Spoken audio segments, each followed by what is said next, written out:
Hello, friends. Welcome to the show. This episode was brought to you by EcoFloatingHome.com. We personally live, work, and broadcast from our floating studio here in Coron, Palawan.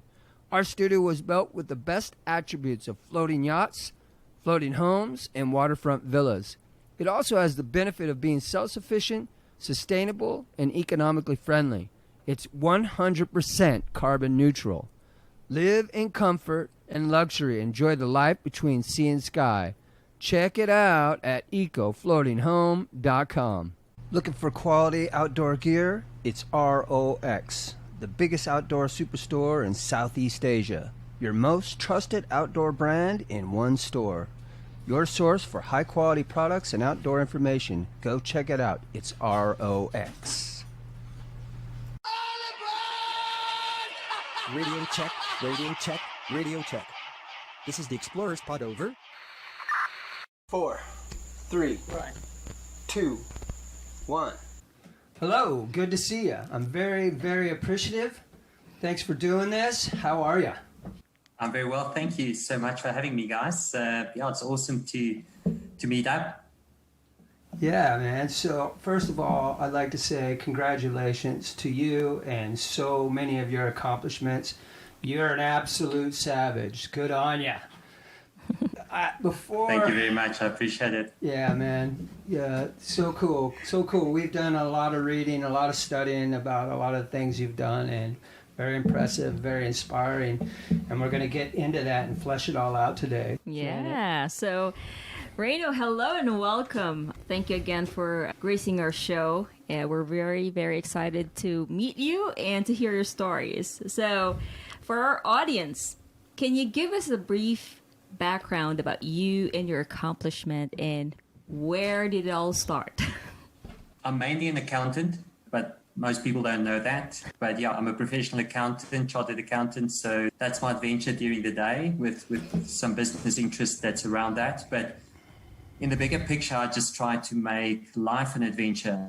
Climbing all over the world, different mountains, and got involved in a beautiful sport called adventure racing, which taught me anything from how to go without sleep and navigation and teamwork.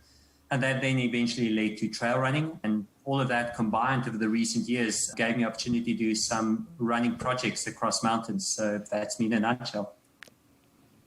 Wow.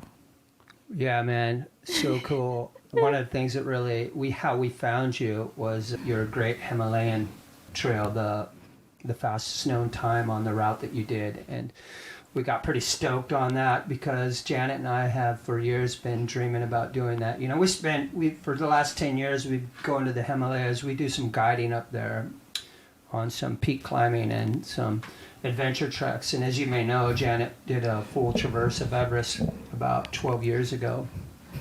So we're really, really stoked when we're in the Himalayas. It gives us some solace and some peace, and it's a special place for us. But before we get started, we're probably going to start fleshing out. We want to talk about your adventure racing, but I want to show a quick clip here. So, young Himalaya, could you play clip 1, please? Adventure racing is for a special breed of person. Someone with an insatiable thirst for adventure. Not afraid to take on the impossible. And someone not afraid to push themselves to the limit of human endurance. Using only a compass, teamwork and a whole lot of courage, teams of 4 must ride, hike, paddle and navigate their way over hundreds of kilometers, often without any sleep. It's about overcoming fatigue, stress, hunger and sleep deprivation. And if you can keep your sanity, your only reward is finishing a race and knowing you've completed one of the hardest challenges in life. This is not a career for the faint-hearted. This is about testing yourself in one of life's most extreme theatres. Welcome to the Adventure Racing World Championships, staged in the magnificent Shoalhaven region of New South Wales, Australia, where 100 of the world's best teams will compete in Survival of the Fittest Australia. Wow. So the sport of expedition adventure racing, or adventure racing as they call it. Janet was a pretty prolific adventure racer here in the Philippines. She was pretty full on for quite Nothing like that, though. That was super extreme. Yeah, well, that sort of, she made a name for herself in becoming one of the top competitors here. So she knows a little bit more about adventure racing than I do. I mean, I've heard quite a few of her stories. And I wish I would have found that sport quite earlier. I was doing triathlons, but then I got involved in sailing around the world and just wasn't into that sort of the competition, or just didn't fall into it. But looks like a really savage, cool sport and a good time, but still very painful and takes you to a whole new level. What's it like to compete, arguably, in one of the world's toughest races? It's just such a beautiful sport. For me, I always say adventure racing, like a lot of the expeditions we do, is life condensed.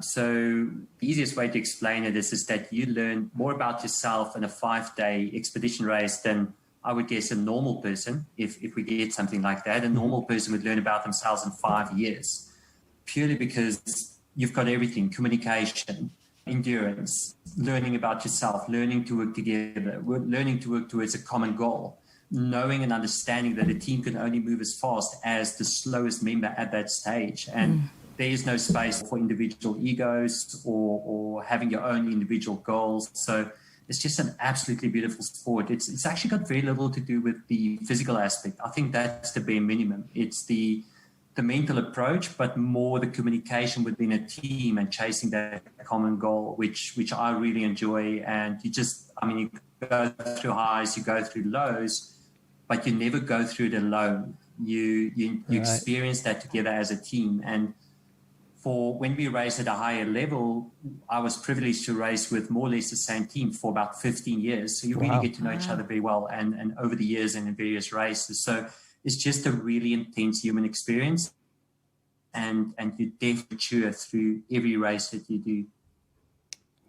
Wow. Yeah, so that's probably pretty rare, I'm guessing. Most people don't stick together for that amount of time and don't have that sort of camaraderie and ability to sort of work together. So I'm guessing you guys have got a lot of advantages out of that. Definitely, and just strong friendships that came out of that. Yeah. Oh, wow. I'll bet some of the coolest, best friendships in life. Yeah. The chemistry and the dynamics of the team is very important, and I think that's very, very hard to get, because it's a process in the making. And so, yes, congratulations to that team. 15 years. Yeah, that's not Amazing. a joke. Yeah. So, Ryno, can you tell us about your adventure racing experience thus far to date? Tell us about some of your races and the distances, as well as your accomplishments. So adventure racing, per definition, is a sport of 4 team members that must be represented by both sexes. Normally, our top teams are 1 female, 3 males, and that has changed over the years as our perception has changed, and the ladies has been towing us around. The team combinations has just changed, but it's a sport where, per definition, you've got to move on your own accord. So no motorized form of transport or moving allowed. So it's a sport where we cycle, we run, we paddle, all different kinds of paddling, from whitewater to ocean paddling, etc. A lot of rope work, and then depending on where in the world you race, the organizers throw all sorts of other human-powered activities in there. For instance, if you want to really have a laugh, you put an African team like ourselves in Europe, and suddenly we have to do inline skating. I was fairly okay because I come from a bit of an ice hockey background, but generally you just get thrown all these challenges of human-powered activities. So we've done some sailing, we've done rollerblading, we've done triking, and that's basically the definition of the sport. And it could be anything from 25 kilometers to 800, 1,000 kilometers. So an adventure race is something very short, 2-3 hours, all the way to 8+ days. And the one is not necessarily easier than the other. Yeah. It's the same as saying a 100-meter race for somebody like Usain Bolt surely must be easier than a 21-kilometer. And it's not. It's how you adapt your team dynamics to such a short race, or how you adapt your team dynamics to 8+ days. Because ultimately, you want to expand energy in the best possible way and move the fastest over the course being thrown at you over that distance. Yeah. For me, I've never been very fast, so I really enjoy doing sports. And even today, that's why I still do a little bit better in longer runs, like running across Nepal, because I don't have a lot of speed, but I've got a good sense of humor and a bit of endurance, so that really helps me. So my favorite races would possibly be, we raced in Patagonia. We raced down from Punta Arenas south, the Magellan Strait, all the way down to its kind of direction South Pole, which was really, really special as part of the Patagonian expedition race. I really enjoyed that. And then, so that would be sub-zero temperatures. And on the other hand, you have a race, Primal Quest Utah, which you race more than 8 days in the Moab Desert, Wow. which is a completely Big different difference. scenario. So Yeah. not only do Opposite. you need to adapt the same team to different distances, but also just different kind of environments, going from sub-zero temperatures or to really 40 degrees Right. racing in the desert. But those are the two that really stand out for me. We've raced a lot in Europe, all over the world, really, but those two, going from the extreme of South America to high up North America in the Utah, those were definitely my two most, I think enjoyable is quite an interesting word to use, but definitely the most meaningful and where I've learned most and really matured through that race. Wow. Yeah. Nice. So you kind of answered my next question, but I'm still going to ask it anyway, because maybe there is a definitive here. But currently looking at the world of adventure racing, what is considered the hardest adventure race on the planet? Is it like, for example, I see that there's a few different ones, like the Eco Challenge, and then I think which you took part in was the Adventure Racing World Series. But is there a format that's harder, or is there a terrain that is considered the toughest adventure race on the planet? For example, Fiji compared to Patagonia. Sure. Yeah, I think it's a difficult thing to answer. Yeah. A lot of racing or sport, I guess, is very closely linked to marketing as well. And we all know that any expedition being advertised is normally advertised as the toughest race known to man. Right. And there's a lot of toughest races known to men out there. So which one is really the hardest? And no doubt a lot of these races are extremely tough, but I think it's very individual. It's what your team are used to, trained for, prepared for. For instance, I cope a lot better in colder temperatures than I would adjust to tougher temperatures. So Utah would be a lot harder for me, but if you used to desert races, that would be a lot easier. So definitely the type of racing, I would say expedition racing, meaning like typically you're 5 days plus 500, 600 kilometers up, I would guess is the hardest, because it's easier to manage yourself for 24 hours. Sure. It's Yeah. normally 3 o'clock in the morning on nightfall, when the sense of humor is a bit low between team members, when real characters are tested. So I would say expedition type racing is definitely the hardest in my opinion, but there's many tough expedition races out there. Yeah, I get it. I totally get it. I can see where the time would really play a big factor in it. But again, also your training and what you're trained for is also a huge factor. You know, if you're living in deserts or you're living in a hot environment like we do, Yes. maybe you're way more adapted to the jungle environment and cold might just drop you. But I think the one question that this leads into another question. So sleep deprivation, for example, sleep deprivation can lead to some really crazy moments. I personally have had some extreme times sailing alone, and I have some stories to go with it, that's for sure. Did you ever have a time when you began to hallucinate? Do you have any stories that are related to sleep deprivation on the route or the race? Definitely. I made many friends during sleep deprivation. Never met them again. But yeah, for Imaginary sure. ones. Honestly, I've mentioned earlier that I believe that the toughest challenge of an adventure race is not the physical side, it's the mental side. Yes. But if I look at the mental side, the toughest compartment of the mental side is definitely sleep deprivation. In my experience, there is no bigger pain than the pain of just wanting to sleep and you can't. Mm-hmm. That's really been my experience. It's the toughest pain, because physical pain I can personally have experience that I can still push through. But when your body shuts down, sleep deprivation wise, it just wants to sleep. It just wants to shut down. And I'll touch on it a little bit, but I've also learned there's many different types of sleep deprivation, like there's literally levels that you start going through. But people say, just use this, just eat this. But the reality is at some stage, your body starts to really want to protect itself and it just shuts down. We've fallen asleep during going down rapids in whitewater paddling or going at high speed over technical terrain, cycling downhill. And people say that's impossible. No, it's very, very possible. It's very possible to cycle 20, 30 kilometers and then kind of wake up not knowing what you did. Your eyes were open, but you were definitely not consciously there. So sleep deprivation, in my experience, is the most painful part of expeditions or expedition racing. And people often ask me, can you train for it?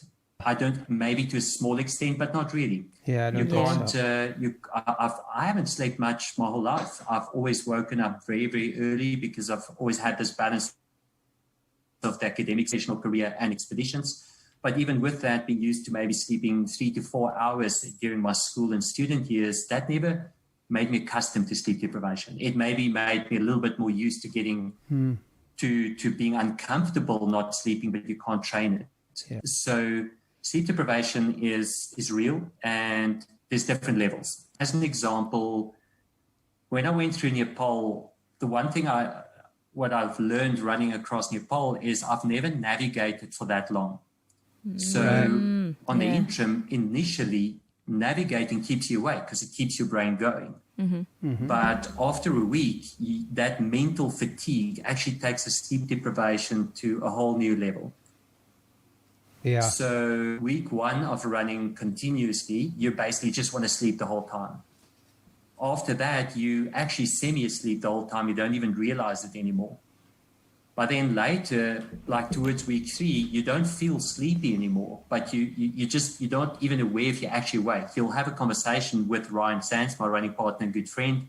We'll have a conversation and then actually have to double check with each other. Are we actually having this conversation or am I just imagining? Did it happen? And you're building all these little tests. Are we actually hearing what we're hearing?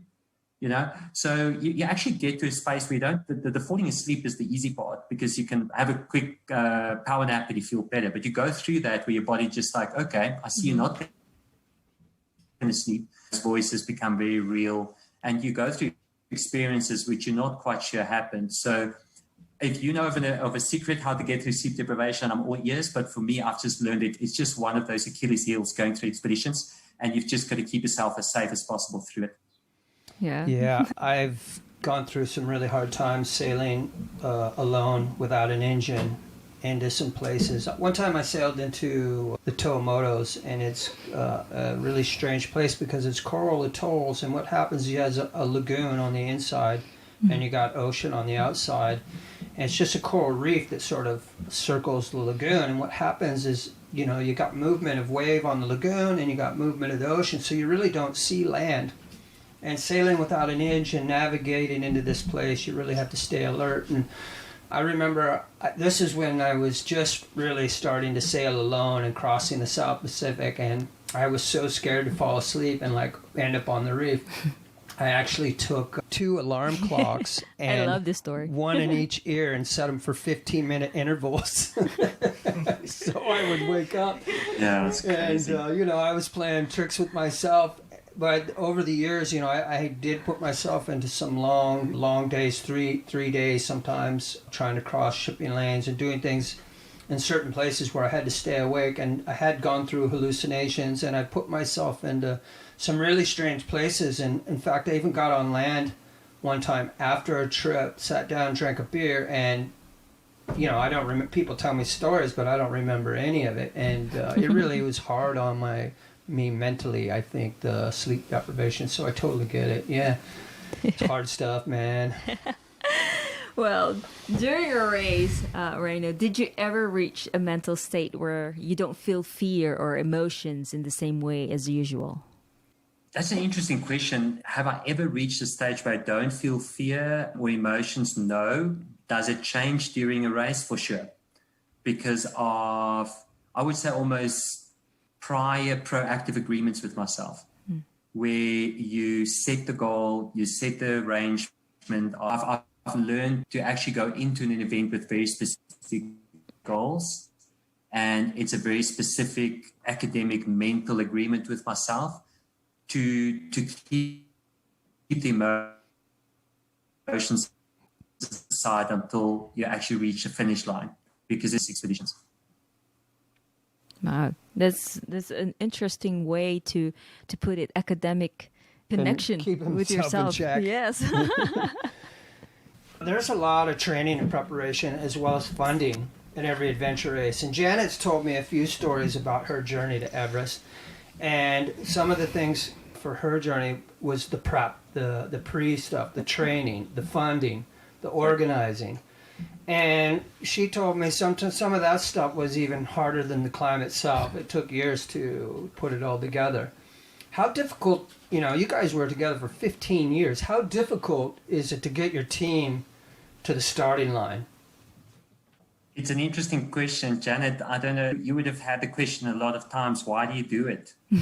It's an interesting question because the preparation is quite hard, trying to fit in training, professional career, etc., finding the funding, all the admin arrangements to go to a race. So pre-race is quite tough. During the race is obviously, as we've discussed, quite tough. And afterwards, you spend all your time trying to replace all your broken and damaged gear. So the question is, why do we do it? It's quite a challenging environment. But for me, those few seconds when you cross the finish line with a few good friends, achieving a goal which you initially thought might not be possible, those split seconds crossing the line actually makes it all worth it. So there's no race where the prep during or afterwards is not tough, but we live for those few split seconds that you actually realize that you've set a goal and you achieved it and you stuck to your guns and you made it. I would say every event has its own administrative challenges beforehand, especially if we race in America. The kit list is quite long. It's often very difficult to get the equipment that we need for that specific race. It's not always available in Africa, etc., etc. But there's never been a race where you can look afterwards and say this and it wasn't worth it. And I think that's what makes the sport extra tough. It's not just a race. It's designing your whole lifestyle around making this possible. And often also that puts strain on relationships, on work environments. And it's really, if you learn how to balance all of that, then that's also a really good skill that you transfer back into life and makes us ultimately better at everything else we do. Wow, very well said, Ryno. I agree. The race doesn't start in the starting line. It starts with how you train, get together as a team, how you train every day, and the chemistry and bonding, and how you go through the hurdles before you even get to the starting line. And Todd said something about, like, in the Everest, it's mostly the fundings and the preparation is very challenging. Is more challenging than the climb itself sometimes. Yes, because when it's time to climb, when it's time to race, everything's set already. But putting it all together, it's just like blood, sweat, and tears. So I hear you. Yeah. So knowing yourself as well as your teammates, I assume it's essential. And all situations are different for sure. But what do you do when you find one of your teammates in their darkest hour? I think there's actually a little bit of maybe even a few steps before that question is, if you race that often together, you notice that a team member is in a dark space before they notice it. Yeah. You can see it in their eyes, their body, their whole movement. Because everything. it's such a mental game. The individuals are so focused on getting through a dark spot. But my team members can see when I'm taking more strain than I should before I actually realize it, because I'm so focused on not letting them down, not slowing down, etc. So we actually notice each other when we go through dark spots, and it is just acknowledging it, because especially when you're a young racer and you start in the sport, your biggest fear is that people see that you suffer. But the more you actually go through this sport, you more realize that for help as quick as possible. And then it's the basics of just emotional support. But the reality is you take each other's backpacks, wait. We've had paddle leagues where one person would just sit in the boat and the other one would do all the paddling, as an example. So it is really just taking as much weight, emotional and physical weight, off that person when they go through the dark patch, because we all know if you do this long enough, tomorrow is my chance. There's a massive shift when you start racing competitively and been doing it long enough, is that it's better for the team to acknowledge it as quick as possible. Because even if you think you can hide it, your team members know you're suffering. You know, we're always, as a team, in the red, racing as hard as we can, and then carrying each other's weight.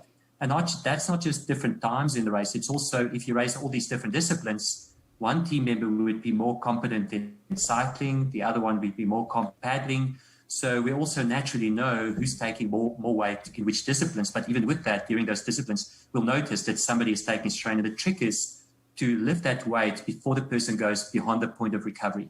If you do expedition racing, you can suffer 3 to 6 hours and recover and be stronger than you were. So it's just to be aware, firstly, individually, but also be reminded by your team members, this is just temporary. Let's lift the weight.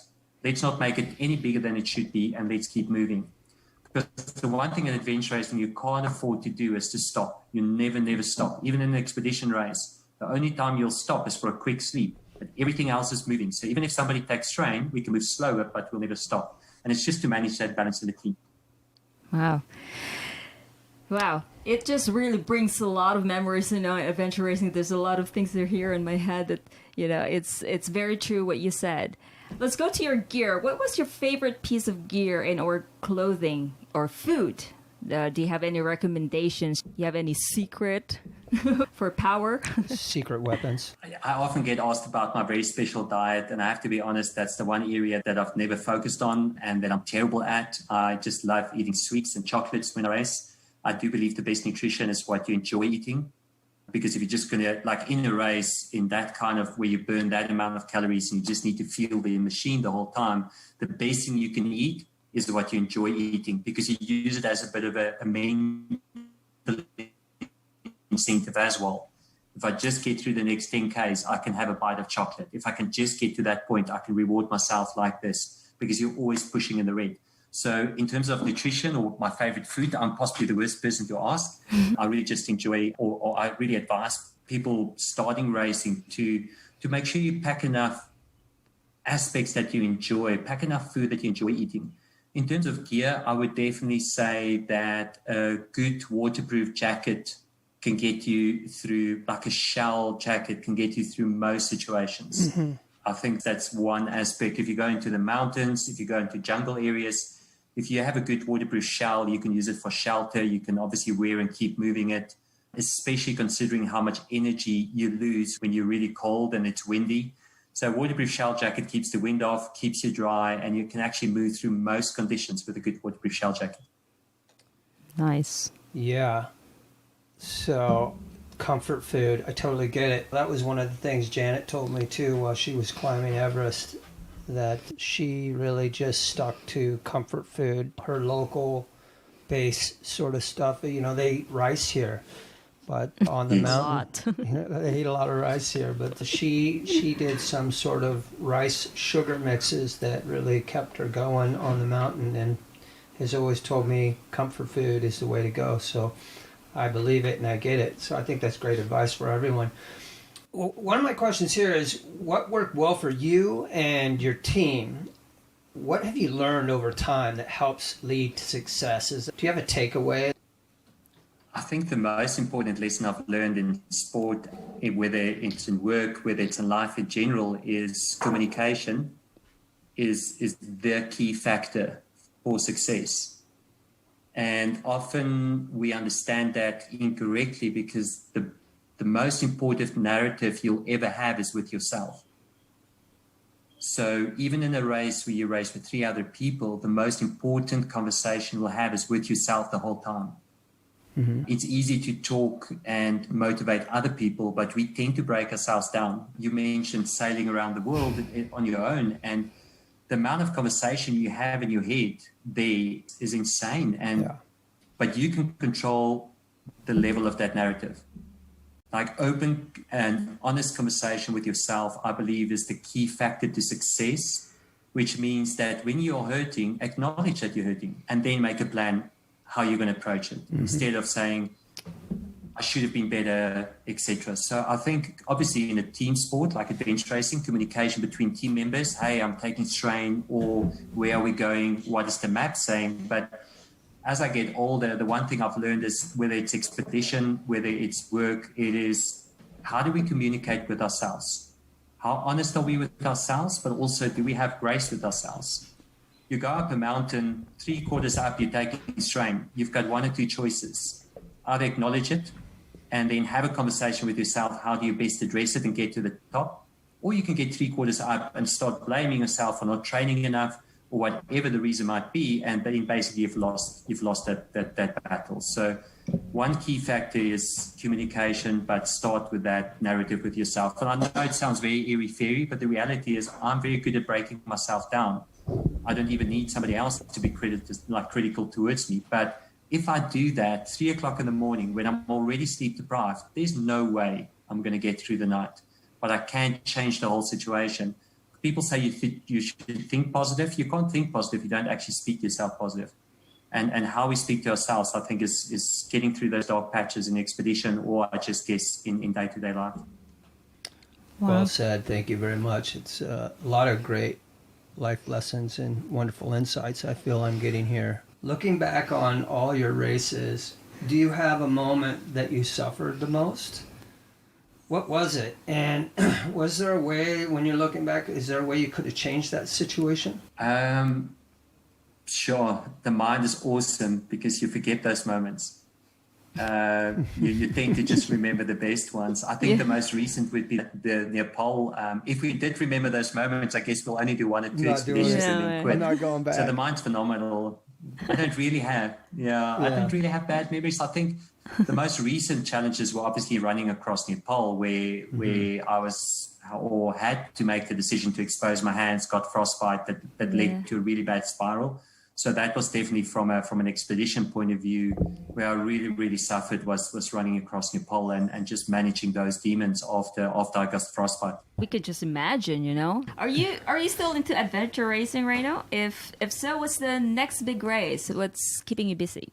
I'm not actively doing adventure racing at the moment. I actually had a look at one or two races coming up early next year today, and then you just try to think of something else for a little bit to hopefully it goes away. Because the reality is once you do one race, you race competitively again for 2-3 years. And it's always a joke in adventure racing. You from a professional or from a high-level adventure racing career, we often retire and then you just take a year or two off and then you do one race and you're back for 2-3 years before you pull out. Currently, I'm quite committed on a business side as well. I've got a big passion and drive to invest in people through business. So that keeps me quite busy on a global scale. And the problem is because I've raced adventure racing at quite a high level, if you do adventure racing, you want to do it at that level, and that takes quite a bit of time. So what I do is I substitute that more with solo or small team projects for brands like Red Bull, where we run across mountains, etc., which gives me the opportunity to do the expeditions, the sleep deprivation, the navigation, but maybe with a little bit. So that's more my version of adventure racing at the moment. Yeah, we lost you there for a bit. We had a typhoon, Ryno, a few weeks ago, and it was a pretty big one. And we've had difficulties with our signal since then, and no one seems to know why, but I presume it had to do something with the typhoon. With the tower or something like that. Anyway, but we are going to make the best of it. We got most of what you said there. It's interesting to hear about your business endeavors and where you're putting your energy at today. We'd probably like to hear a little bit more about that in the end. We'll bring it up again. But I want to move forward here. You have quite a few mountaineering speed records. They're quite extraordinary, and I want to play a real quick clip here for our audience. It's not going to be easy out there, but I think the end result is going to be worth it. I reckon I'm going to be questioning my sanity at least a dozen times over the next 40, 50, 60 hours.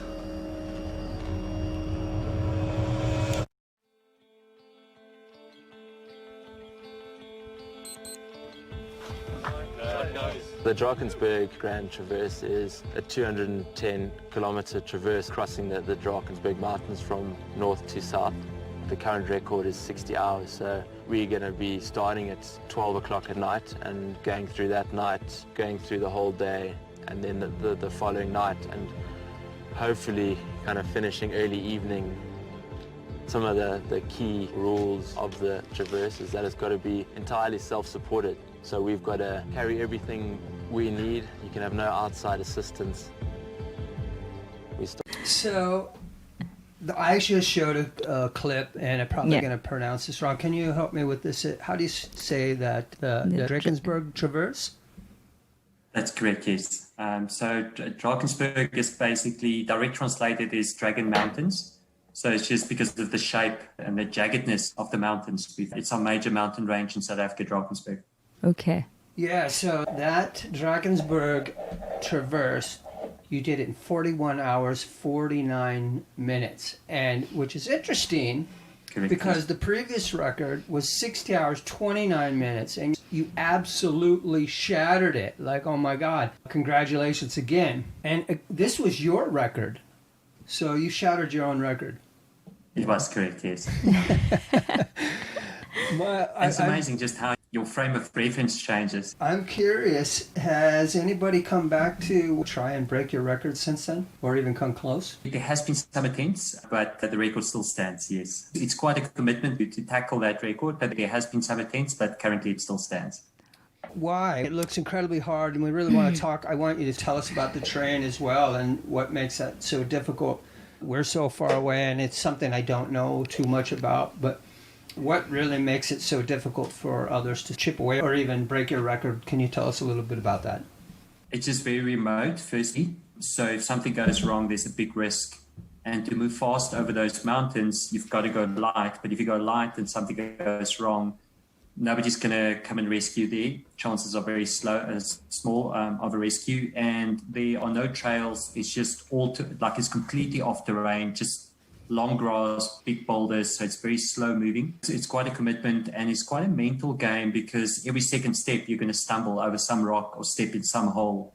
It's not comparable to like European mountains or any well-traversed mountains. There are one or two tracks, but they go in completely other directions. So you're pretty much running off trail with quite a high altitude, about 3,000 meters above sea level. Wow. Just slow moving. I guess like with many other expeditions, you've just got to be able to, one, have a good sense of humor, and then just kind of relentless forward motion. The ability to maintain a certain pace just over that kind of terrain is quite a mental challenge. Yeah, I've seen some of the terrain. I saw some of the areas that you were sliding down, and that was one of the things I immediately thought was the risk of turning or breaking an ankle in that area. Definitely looks like could be very real dangerous. hardship. One thing I was curious about is how you and Ryan are fellow countrymen. Did you race together? How did you guys find each other? How did you guys end up really pairing up? So Ryan is the international trail running legend. I followed him just as a fan and followed his career. I was kind of towards the end of my trail running career, if you can call it that way, when Ryan came onto the scene. I literally just followed him, super inspired, still till today. He's just my role model. I absolutely love what he does, how he does it. And there was a race in South Africa where he won the race. I ended up being third in the specific race, and we just got chatting afterwards. And he knew that I spent quite a bit of time on the Drakensberg, and the initial suggestion came that if he wants to take on this record, I will help him prepare. I will take him on the mountain, show him around. And that was really how it started. But then we started doing some pre-record attempts or recce's on the mountain. And we actually gelled very well. We moved very similarly on that terrain, although I could never run like Ryan. But I had a bit of navigation background and a bit more other endurance background. And we actually just complemented each other very well. And just spending time preparing for this mountain journey, we actually became really good friends. And Ryan asked, wouldn't I rather want to join him taking on this record as opposed to me just being part of his backup team? And of course, I said yes. The opportunity to run with him is phenomenal. And that's really how we did the Drakensberg together. But since then, we actually became really good friends, and we do a lot of not just running and expeditions together, but also run a business together, etc. So it's just been a really cool story where I got to befriend a role model, and we just became friends. That's great to hear. I've seen a lot of the stuff where you guys are together. He seems like a really wonderful person, a beautiful soul, and you guys have a great friendship. You can see it. It sort of shines through in everything that you guys do when you're talking together. So it looks like a real cool partnership. Good on you. You have set the record twice now. What has kept bringing you back? Is it because it is close to home, or is it something else? It's just, I love mountains. I've always loved mountains, and it's the biggest mountains we have in South Africa. We use that to train for other international mountains. It's about 5.5 hours drive from home, so it is a bit of a commitment to go over a weekend. But I've just, as a student and in my young professional career, just made time to really go there often. And it's just super beautiful. I just love the ruggedness of the mountain. I love suffering in the mountains. I love learning about myself in the mountains. And I've actually, before I did it with Ryan, I've just spent a lot of time alone in the Drakensberg. It is quite committing. And because of that, because of the commitment factor, and I used it actually as training for adventure racing, I just learned a lot about myself. And then there's this connection of almost reconnecting with myself, reconnecting to previous years and lessons that I've learned. That's just really also always drawn me back. I guess you can call it a bit of a spiritual journey going back there, because there's some of the best and some of the hardest times I've ever had were in the Drakensberg Mountains. And to find the best route to traverse the mountains takes many years. You can't just you can't just pitch up. It will be dangerous and you will be slow. So I've spent about 10 years on that traverse, fine-tuning the route. Before I attempted. I actually did it twice on my own before I then did it with Ryan. So I knew the route pretty well. And because of rain and weather and seasons, actually it changes. So you also can't bargain on 3 years ago's information. And after Ryan, I actually did it with a very good friend of mine in a mixed record as well. So I was really keen for suffering those years, and I just went back and did the traverse a couple of times actually. But yeah, just special memories and learned a lot about myself. That is really a proof that there's no shortcut. You really have to work hard and you really have to practice, and it takes a lot of effort to focus on one thing. It's really good. I think we all have something in common. We all love the mountains here. It is a real special place, and it's a place where, again, I get my suffering, but I still get my solace. Very cool. It brings me to my next question. I've been quite curious about your South African 9-peak record, and I didn't really understand how that was done. And my question was, I presume there's a car involved, and how does the car work? Does that factor in? Do you have to drive fast? What's up with that route? Tell us a little bit about it. I have to be honest, when I was approached to challenge that record, I wasn't interested at all, purely because of the vehicle involvement. Okay. Being a purist, being all about outdoors, it's like, why would you do that? And I ended up doing it because two friends asked me. It was one of the most fun records that I've ever done. Cool. Not because of the driving, because you see your whole country in 2 days. Right. So the record basically, there's 9 peaks. You can do them in any order. You can start at any one of them. And they're scattered around South Africa because it's the highest. It's not the 9 highest peaks. It's the highest peak in each of our 9 provinces. Right. I read that. So you can start at any of the mountains. You summit the first mountain, you drive to the next one and summit. But the clock starts when you start running and it finishes right at the end, including the driving time. But because of live tracking, you're being kept to driving the speed. There's some really, really tight rules on the speed limit, but also it actually forces you to not just take the main road. You end up driving all these little back roads in your own country, which without this trip, you would never have seen. And then also because of the event, we had all these own little rules for ourselves. We never allowed to stop. So that basically meant that we actually packed all our food in the car. We never stopped for a toilet break driving. So any toilet breaks are confined to when you're actually getting out to climb a mountain. So sorry to hear if you've got any challenges in between. You're in the car and that's just how it is. So you've got to really time all of this well. You've got to change drivers. You get dressed and undressed in the car. You eat in the car. So you actually spend 40-odd hours with 2 of your best friends in a car. And it's almost more like an amazing race. I wouldn't say it's like an expedition per se. It was just a super fun way of seeing your country. But it also, there's a lot of families and a lot of people that do that over a week or so, and maybe not even all the peaks. But it's just something really fun to get people to see the country and at least summit some of the mountains that they're comfortable with in their group.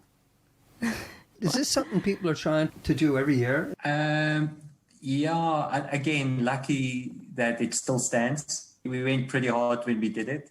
But there are people that's doing it in all sorts of different ways. Okay. And I think that's really cool. It's just anything that gets people outside. And I think obviously with this year, with having all the COVID challenges, etc., people just had time to, one, get to know themselves, appreciate the outdoors when they actually get outdoors. So a lot of these kind of challenges resurfaced in a much bigger way post-COVID, where people just take their families out, where traditionally they would go away and stay in a hotel for a weekend. Now they see the country. South Africa is super beautiful. And we've got all these little challenges. Obviously, when we did it, we were pretty competitive. So you see how fast you can do it. But it's not always about the pace. It's just really experiencing the mountains. Yeah, the experience. We had one of your fellow countrymen on a few weeks ago. His name is Ryno Griesel. Have you heard of Ryno before? He's an absolute legend in our country. Brilliant storyteller. Love both him and Fasti. I had a look on your website, so I saw you guys had a chat to him. But again, just somebody that lives adventure and inspires people to get outside. So I've been privileged to be at some talks where we both were hosting talks at different events. And I've been privileged to hear quite a bit of his stories, read his book, and just such a legend and inspiring person. Yeah. Totally. Great book. I read his book as well, and I thought there was a lot of spiritual his insight. Stories as well is like mind-blowing. He's a great storyteller, a beautiful, beautiful voice for Africa. That's one of the things I really appreciate about Ryno is his real positive voice about Africa as a whole. He's got something there, and I really enjoy it. But I'm just thinking that he'd probably be into doing some crazy, fun story right now. Something about South Africans. Yeah, so really. Yeah, it was really nice having him. We met Ryno about a year ago in Vasti. Sorry, yeah, we met them both in Dubai at this called the Travelers Fest Dubai, and we built our friendship there. Yeah. But it was nice to see them again. But anyway, just want to touch base on them. They are such great ambassadors for getting outdoors and doing whatever in your realm.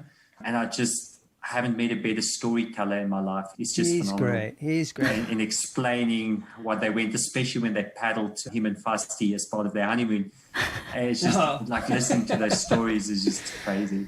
What a honeymoon, man. and he really has a great love for humanity. He's a special soul, this guy. I really dig it.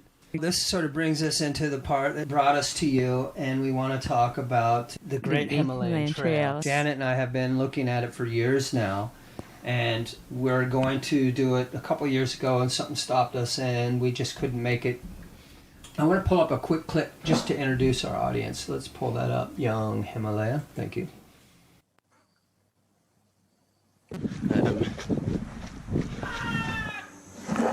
What happened? Ryno, you okay? Are you prepared to go up and do one of these things and die? Yeah, pretty much. There definitely was a certain element of fear, like knowing that I'd never been into mountains that big before. There was just an appeal to it's the fastest crossing of Nepal. We're looking at 1,400 k's, crossing country, 70,000 meters up, 70,000 meters down. So it's gonna be epic. All nervous.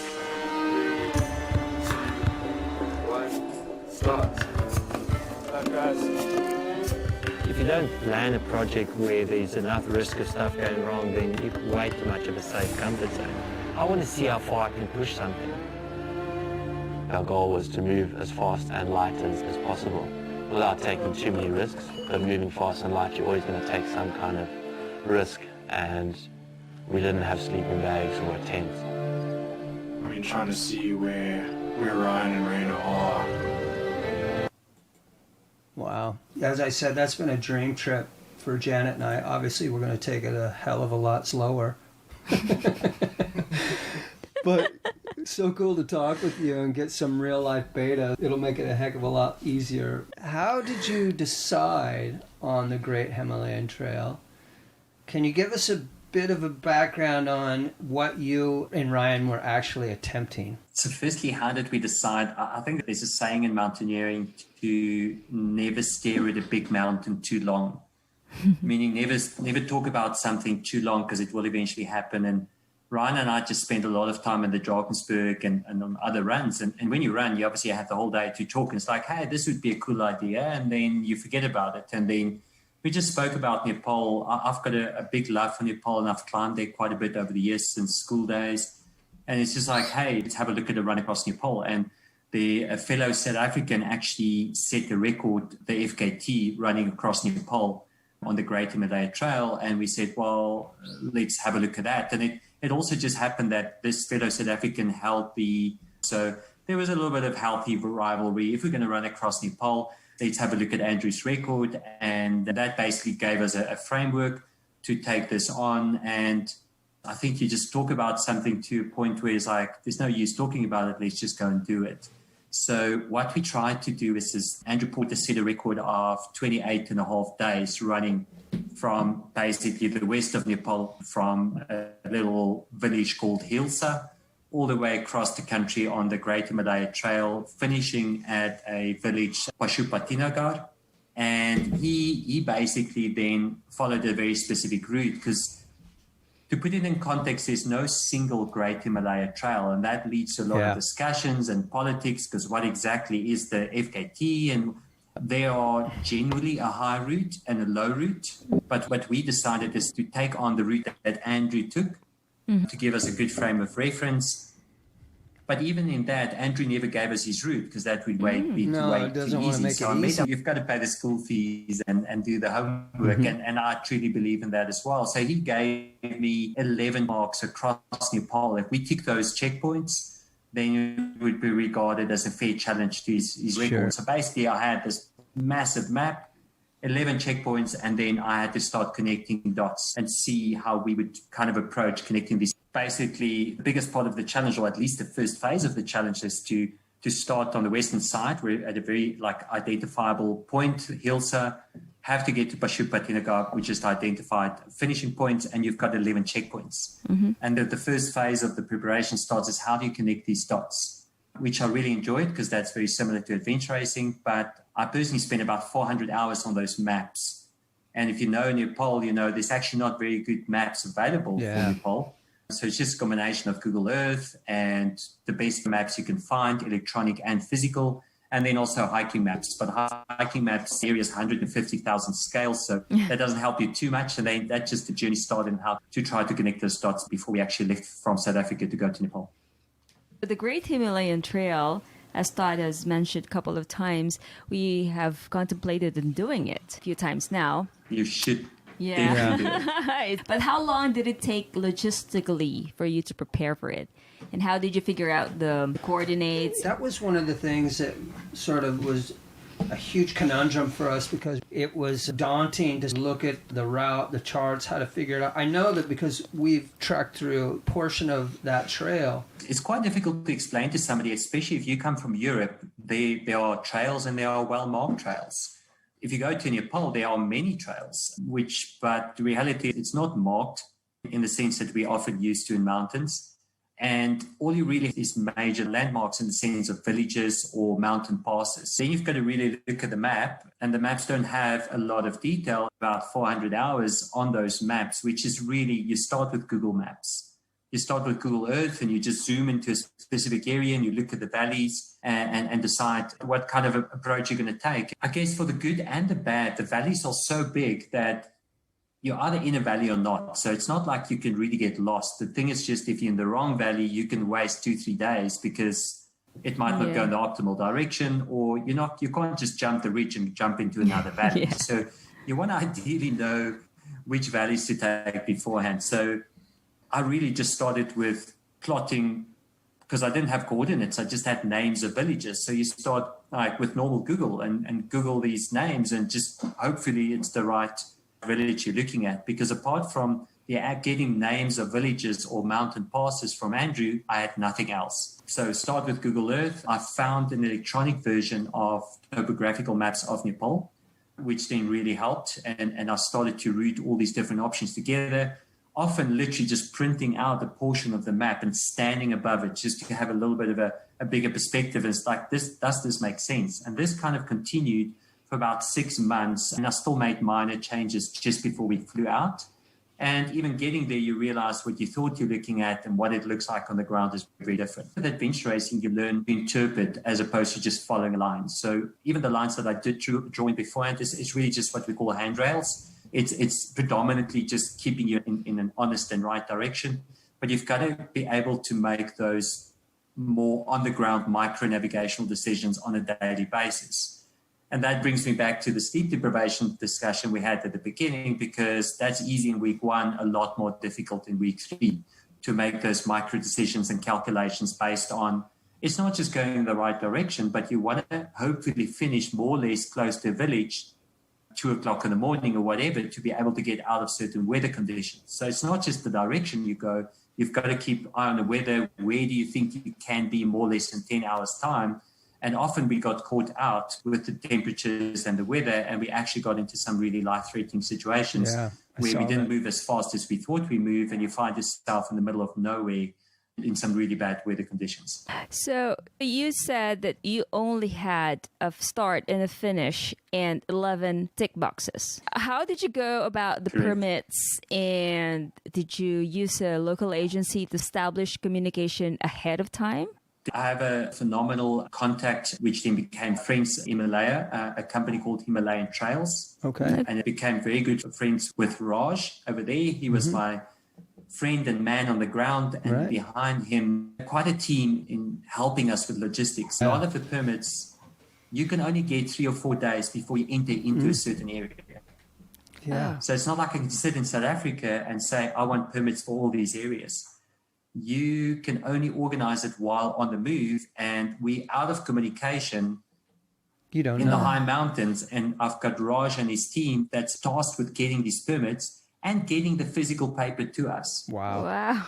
You can't just get them to send you a screenshot on your phone. Definitely need a lot of credit here. Himalayan Trails. Is that the name of them? Raj and Himalayan Trails? They're also working with you on your time. You're setting a record, so they have to be on time as well. Yeah. Just as part of the preparation, it's not just working out the route. It is breaking that route of 1,500 Ks, breaking it down in best time estimates, where you're going to be more or less.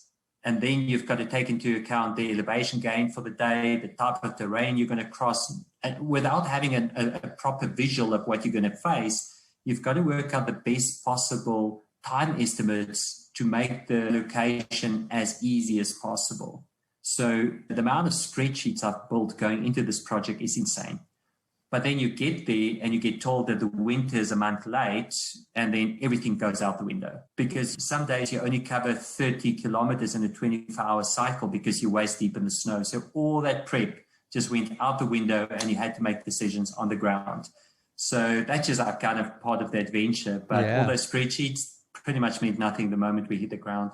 And then just the logistic of trying to get to backup gear and kit, that's a whole story on its own. What a story. We've been through the hassles of the paperwork. We can't imagine what you had to go through. Yes. So congratulations on that. Thank you so much. Yeah. One sec, Ryno. We're just going to take a quick break. Hey, honey. I'm getting a little bit of the lockdown blues. Do you want to go out for a hike? Yeah, that sounds great. I'm all covered up. I'm ready to go. Let's go get geared up at ROX. Okay. Great idea. Sweet. Let's go. Give your business a welcome sense of identity. Our thoughtful, well-crafted floating offices can embody your brand, your ethos, and help transform your business. Our floating offices for creative companies are ideal for waterside or marina locations. Our low-impact, sustainable, and energy-efficient designs offer a genuine alternative to the mundane. Let's start building with ecofloatinghome.com. Okay, welcome back. We've always seen that you have been quite clear about what you were attempting and how you were using Andrews as a base to work with. And we totally get it and we understand it. And we do see that political side out there, and it's all part of the game. But I was curious about the Lizzie Hawker route. So Lizzie, she did the high route without technical climbing requirements. Pretty impressive. I think last time she did it in 35 days. Do you know much about that route? I do know quite a bit of the route. It is something that I'm planning to go back and do solo myself. So I've spent some time on studying the route. Fascinating. Nice. So that's definitely my next planned adventure, the moment the borders open up and we can prepare for that. In terms of Lizzie is phenomenal. She's a great ambassador for the mountain. Out of that, obviously very protective of the ethos of Great Himalayan Trail. Mm-hmm. The moment you start saying you've got a record on the Great Himalayan Trail or a fastest known time, that will lead to some political discussions because exactly what is the Great Himalayan Trail? Yeah. We've tried to be as open and specific about what we're doing right from the word go. We actually had quite a bit of correspondence with Lizzie back and forth before we even started to try it because we know that it could lead to some confusion and discussions. So there was quite a bit of discussion with both Andrew and Lizzie before we went. What made it quite challenging when you're in week 3, completely sleep deprived, running 1,200 Ks on the legs already, you start getting into areas of cell phone signal and the messages you get is political laden messages of what are you guys doing? Are you actually setting a record, etc.? That becomes really, really tricky because all you actually want to do is survive and keep going. So there will always be that kind of, and I think to just treat that with the necessary respect because I really know where Lizzie is coming from. And even if you do try to be as specific as possible, there's a lot of interpretation out there. We were very blessed with having quite a big following when we did that, when we did our record, and that obviously also leads to different interpretations. But yeah, we really tried to be specific about what we did, and even pre and post project like today to explain that there's no single Great Himalaya Trail. So if you are going to go set a specific time, to be very specific about what you do and how you're going to do that. Yeah, I think you were very clear, and I've seen that in most of the publications. And I think you've done the best that you can with the situation. And I saw the different angles and stuff, and I get it, but you were pretty clear. And what I really like is that you answered my next question because I really want to know if you might want to take on that route one day. And it's wonderful to hear that you're in contemplation of that route as well. We're pretty excited. For sure. Yeah. So is there a time frame? Nepal is opened up again. Yeah. Which is great. The poor people over there, they hardly get by. And there's a lot of that area, they're really based on tourism, especially over the Khumbu region. But do you have a time frame set on something like this? Or is it still top secret?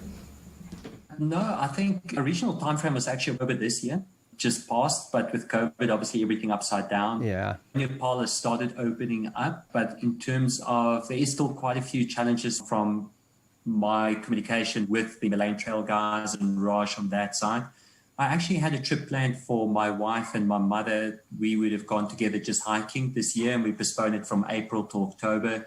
And even that hasn't actually realized, just purely because, yes, borders are open, but logistics around Kathmandu and safety is still not quite 100%. So hopefully by the end of next year would be the first time frame. I do believe October, November is probably a better time to do it than March we did. So yeah, I'll just keep an eye on how things develop. I've done quite a bit of work on the route. Yeah. So it's something that can be turned around fairly quickly. If I do it, the idea is to do it solo and not with media and films, and really just do it as a personal journey, etc., so that people do I am, but then the logistics become quite a bit more challenging. Sure. Well, I'm going to recommend keep the gloves on. Oh, man. Why did you choose Andrew's route over Lizzie Hawker's? I think we just know Andrew fairly well. And we know, like, the record he set was at a very high level. So we wanted to, the whole reason for attempting an FKT for us is it's not from an ego point of view to see if we can break a record. It just, if you don't have an FKT to chase, it's much easier to maybe take a rest day or sleep another hour longer. And knowing Andrew and the level, because we had no frame of reference. I mean, it's this massive expansion of a record and a country side to the other. So knowing Andrew and the high level of records he's placed, and having had his record in the Drakensberg as my initial benchmark, that made a lot of logical sense for us, because we knew that would be something really, really challenging to chase. And also knowing that I can always go back and do the high route. The high route would also be a completely different type of challenge. You'll carry more gear. What we did was slower, more climbing, maybe a bit more rope work involved, which is more of my background, so I'll really enjoy that. But it was just, we wanted to keep quite a bit of a running component to it. And we knew the combination between Andrew's high and low route would give us exposure to high passes, but also to lower rural area running in high mountain areas as well as lower rural areas, and also just experiencing the different people and the different environments in a high and a low route. So our major focus was never the record. It was to see all the different areas of the country, and Andrew's route seemed to have ticked all those boxes for us. All right. Yeah. You've had some really hard times on this journey. In the beginning, again, we talked about you were navigating and you were having to pull the gloves off, and it started to affect you quite early on. I want to pull up this clip and show something here to our audience. Can you pull up clip 4?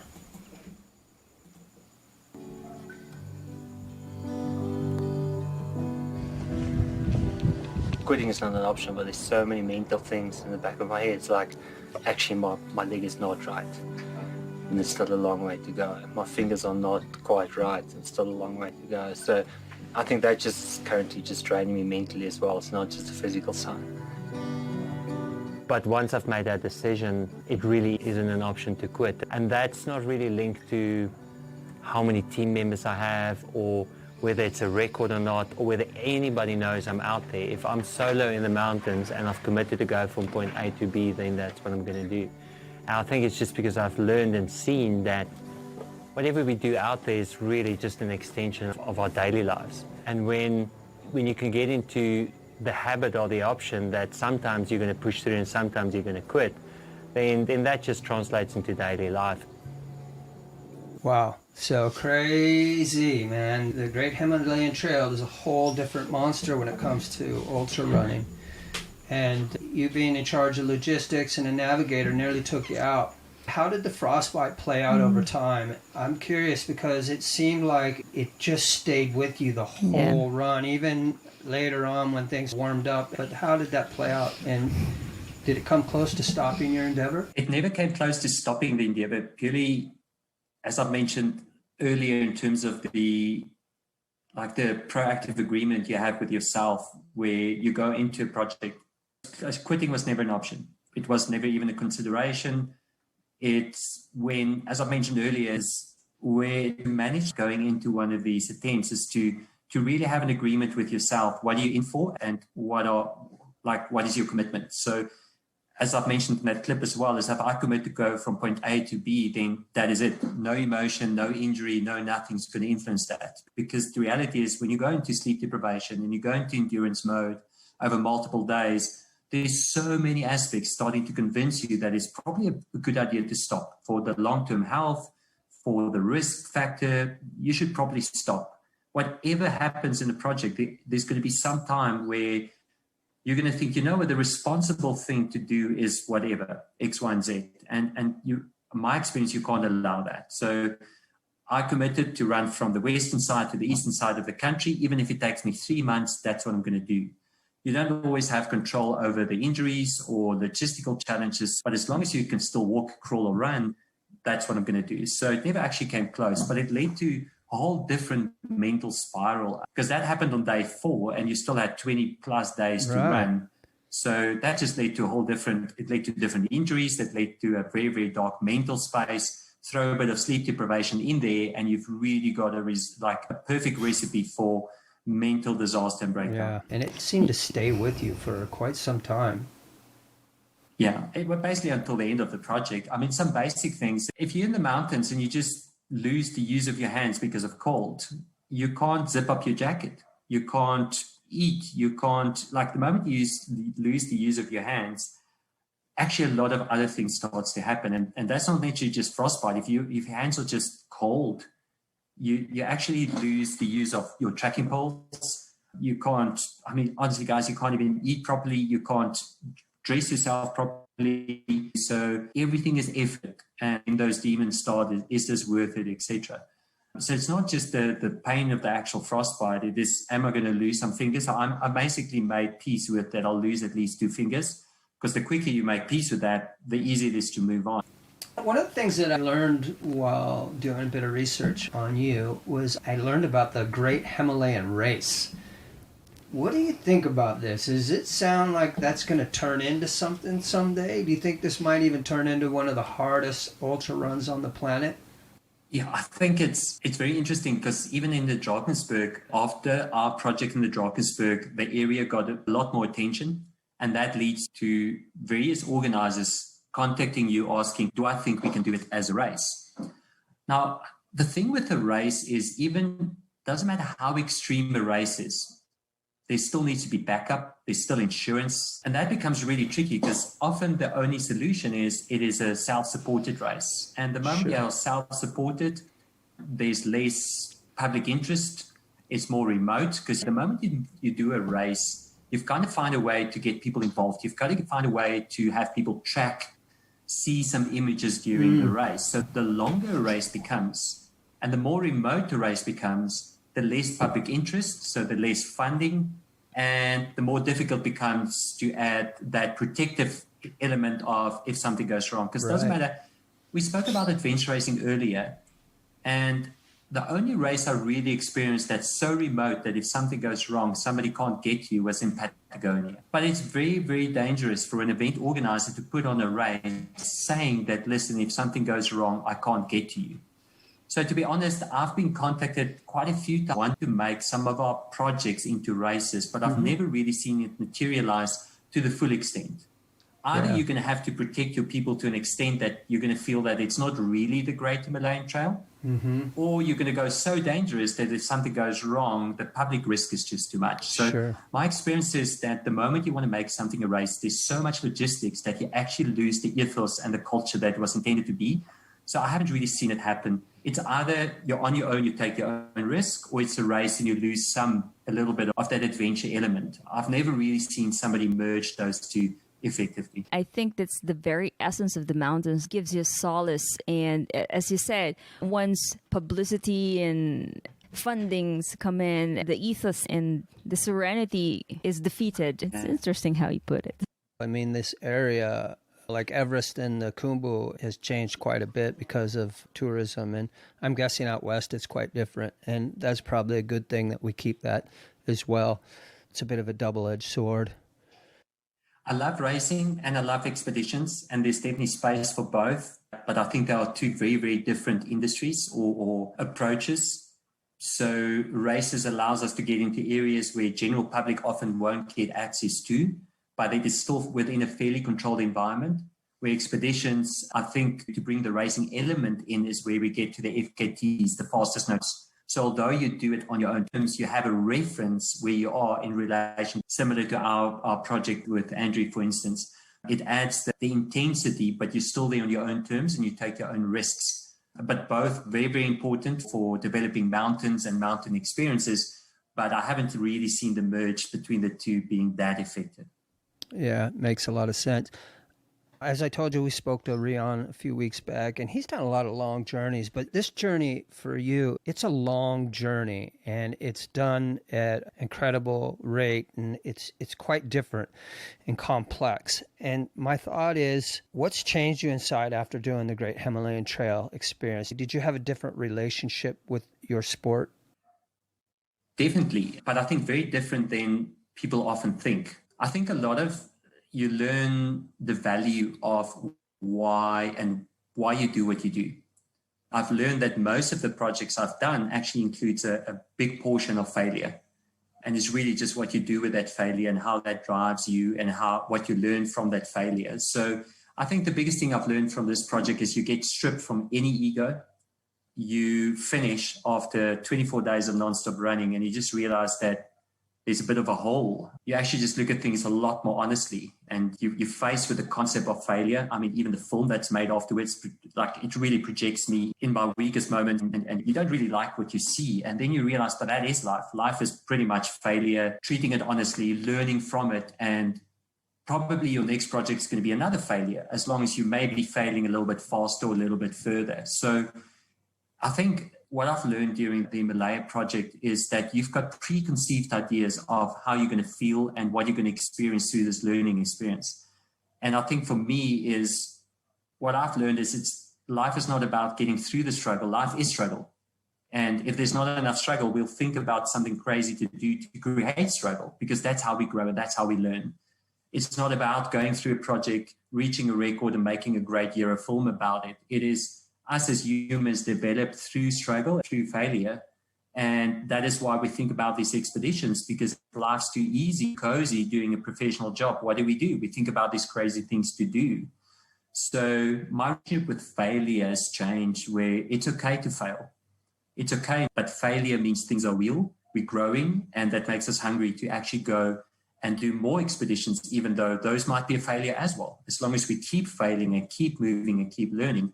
So it's this complete flip of the coin where you think you're going to come out like, hey, I've reached the record. And you honestly don't care about the record.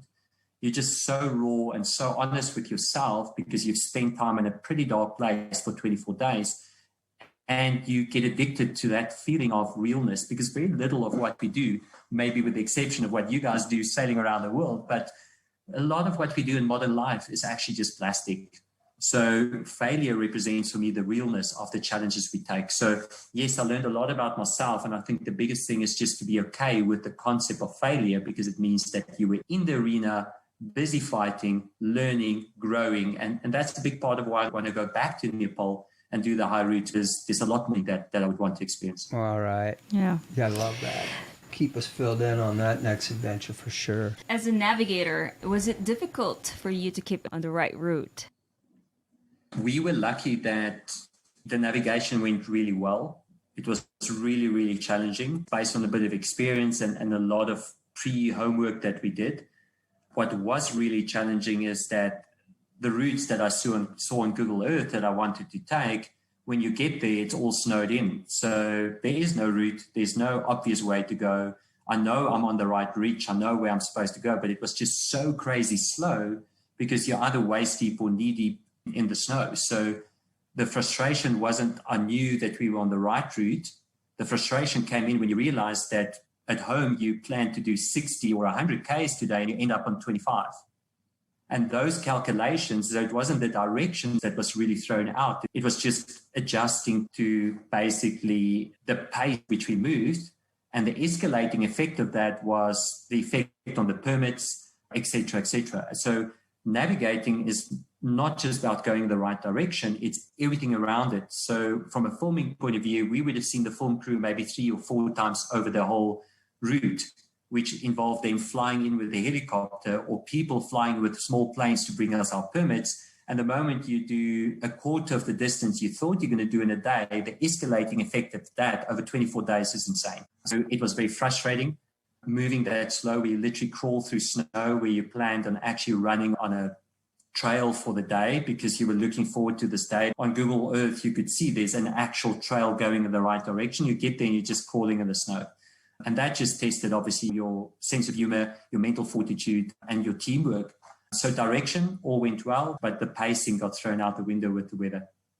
I bet that was hard mentally, especially when you were in charge of logistics. You're like, hey, I didn't see the snow on that Google map. I keep thinking about was one of the last times Janet and I were there, we did a trek unsupported from Jiri up through the Khumbu region, past Lukla, all the way up to Everest Base Camp. We trekked from Jiri, which is the lower altitudes. And what I found in the lower altitudes and lower regions was that a lot of the valleys came in, and I found that we really did a lot of ascents and descents, far more than we did when we got up to altitude. And I found that actually the lower altitude physically was more trying because of the way the terrain was. Altitude wasn't an issue, but it was the really extreme, all the way down to the deep riverbeds, all the way up to the summits and down. Really a lot of extremes I found at lower altitudes. Can you tell us a little bit about the terrain and the physical difficulties on the route? For me personally, I function better in cold. So the lower altitudes were a lot harder. And then we had to make up a lot of time in the lower altitudes because we moved so slow in the snow areas. And unfortunately, about 5 days after I got the frostbite, I tore the muscle that connected my quad into my knee, which left me with a very swollen leg. So when you had to run like 100 Ks a day in the lower altitudes with quite a busted hands that don't really work well, and you've got to try to make up the time, and it's super hot and humid in the lower areas, I found that really, really tough. In the higher areas, when you're injured, it's okay because you're moving slow in any case, but now you've got to make up time in the lower areas. And then also in the higher areas, you almost have an excuse to take a break for a couple of hours through the night because of the cold and the temperatures. But going lower down, we often only slept 20 minutes or half an hour in a 24-hour cycle to really try to make up the time to make the record, because we were so far behind initially that we had to make up, because towards the eastern side, the second half of the map, we were lower down for big portions. And then you have no excuse. You've just got to keep on running, with obviously quite a few of the challenges that came with that. So I personally found the lower areas a lot harder, where Ryan is used to more warmer temperatures. We found the higher is harder, and we just complemented each other. Right. Okay. Interesting. You know, when Todd said it's up and down, the Nepali flats, which parts of your equipment proved to be the most valuable during this difficult mission? Maybe I should start with what equipment we really missed. I come from a mountaineering background, so it would have been the easiest thing to take super lightweight ice axes and crampons. In hindsight, would have been awesome, but we didn't because we wanted to go as light as possible. And we were told during this time of year, the route, because even the passes that we did cross, we'd have some snow, but we'll get past without any ice equipment. So that's one thing that we really missed. What was very valuable was our down jackets. We actually ran in down jackets because of the cold. Shell jackets, and then the gloves. If you don't take them off, they work really well. Some proper waterproof gloves, down jacket, shell jacket work really well. For the rest, we actually ran in shorts a lot of the time, short and normal trail running shoes. But our shell and down jackets is what kept us really going and alive, because we had no form of shelter, no tent or anything with us. The warmest we had was one down jacket, one shell jacket, and a thermal top. That was the extent of our protection in the high mountains. So how did you manage to minimize the equipment you carried with you on a daily basis? How heavy was your standard kit? So we only took 20-liter backpacks. So whatever didn't fit in the 20-liter backpack, that didn't go with.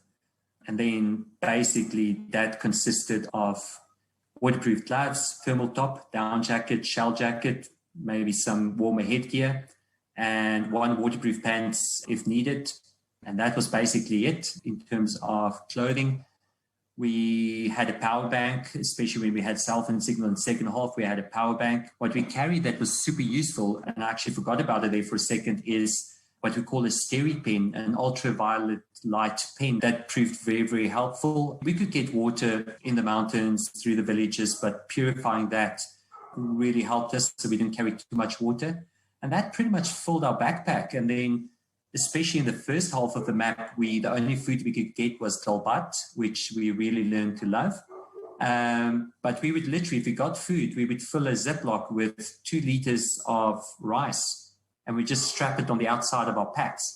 So all the food basically got strapped on the outside, and the clothing was on the inside. And then we would just eat out of the Ziploc. We would eat our rice until we found more food a day or two later. So you had dalbat power. We love dalbat. They're really, really awesome. Yeah. That was one of the things I was curious about your diet. You're burning a heck of a lot of calories every day, and how adequate was dalbat for you? Was it your main meal?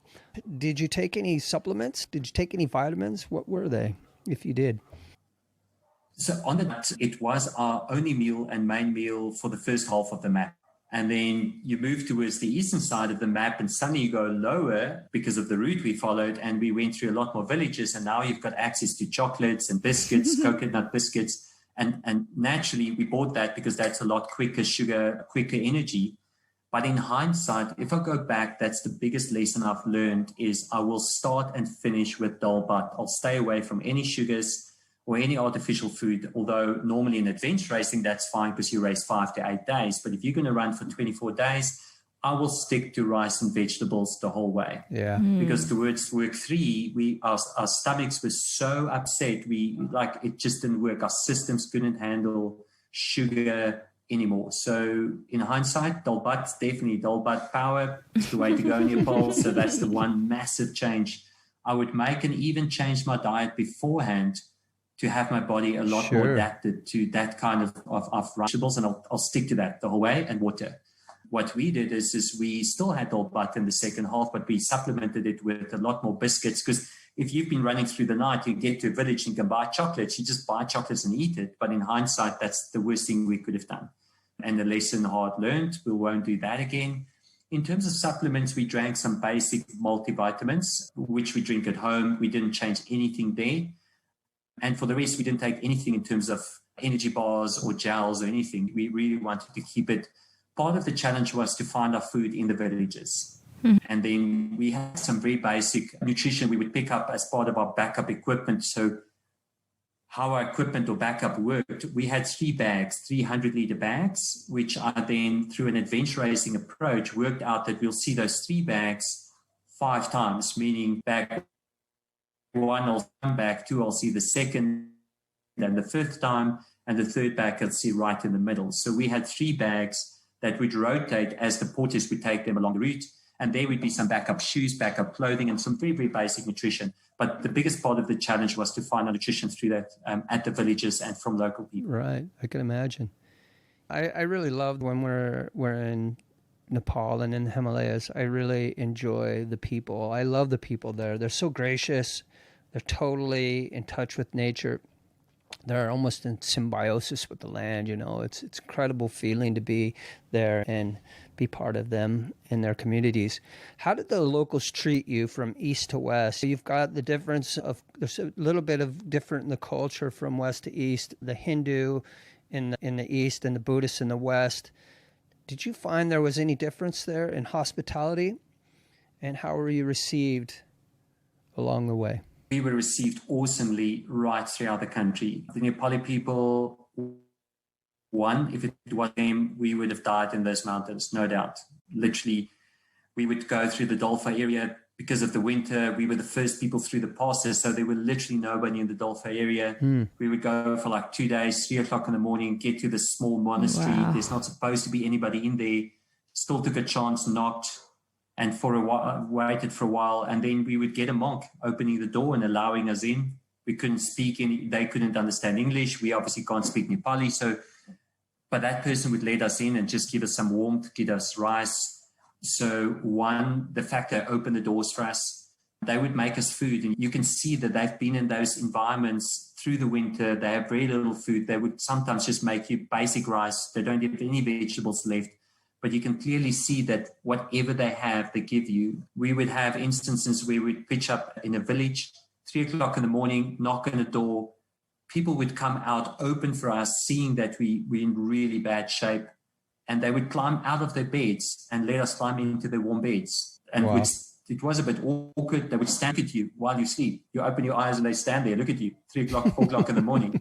But literally just to check if you're still okay. And if you're in that desperate state and position, you don't care. You just normally you would say, no, I can't sleep in your bed, you must sleep in your bed, I'll sleep on the floor. But literally they would get up, get their kids out of their beds, and you would climb in a warm bed, and they would stand there or maybe start making food for you. Mm-hmm. Honestly, right throughout the Nepali people, they are the reason why stupid 2 guys running across the country with minimal gear made it through alive, honestly. Yeah. We did experience a change in, for instance, how the Nepali people dressed and how the dialect, etc., towards the eastern side of the map. They were a lot more used to Western exposure because of the more commercial areas. Up in the Dolfa area, a lot more or very, very different. But in terms of acceptance and friendliness, right throughout the country was phenomenal. Yeah, Excellent. we agree. Yeah, I we think it's experience the same hospitality as well. But I'm also thinking that part of this is the extreme environments they live in, that over thousands of years they've worked with all the people that they have to receive or comes through the community. There's a teamwork about being a community at that level of environment where you really need to care for the person who comes across the land, across the trail, because they really need you. That we all work together. I think that's developed over time. Yeah. Definitely. So what did you take away from the culture and spirit of the people with whom you spent a month in the outposts of Nepal? Always be kind. Yeah. Always be kind. You got no idea the journey the other person is on. You might never see that person again, but your simple act of kindness could save somebody's life without you knowing it, and it doesn't matter if you ever know it. Those people in Nepal that open their doors for us, we might never see them again, we might never meet them again, but if they didn't open their doors, we would have died in those mountains. We were ill-prepared. They had more than enough justification to say, sorry, I can't give you food. I don't have my own food. The winter is late. So just the simple act of kindness without expecting any reward. When we spoke to the Nepali people, they don't even have the frame of reference. Why would anybody run across the country? Yeah. What's this guy doing? For them, it's survival. For me, it's a fun activity. I have such my life is so well that I can think of stupid adventures to go on. For that Nepali people, life is an adventure. They don't have the luxury to think of, I'm going to go to another country for 2 months and run somewhere. And so what I've learned is always be kind, even though you don't understand, and even though you might never get something back, your act of kindness always goes a lot further than you can ever realize. And the fact that they were kind allows me to be kind to the next person. In the Western world, we're so busy, we're involved in our own journeys that honestly, even something as I might think is great to run across a country, it's still very plastic. It's still not real life. Real life is what they experience in those mountains, getting up every morning for survival. And even despite that journey of survival, they'll still make time to help me when I do something stupid. And if I can pass that on, the world will be a lot better place. So that's the one thing I took from the Nepali people. That's very great. Inspiring, you know. It's great. Well put, well said, and wonderful lesson learned. So you had frostbite, and it was one of the many challenges that you faced along the way. And one of the things that I remember is that somewhere around the end of your run, it seemed like something happened.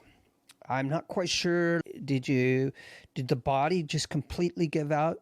It almost seemed as though you might have suffered a heart attack or something was definitely sus. Your system was shutting down. How did you get through that dark hour? What happened? How did you pull up from the episode?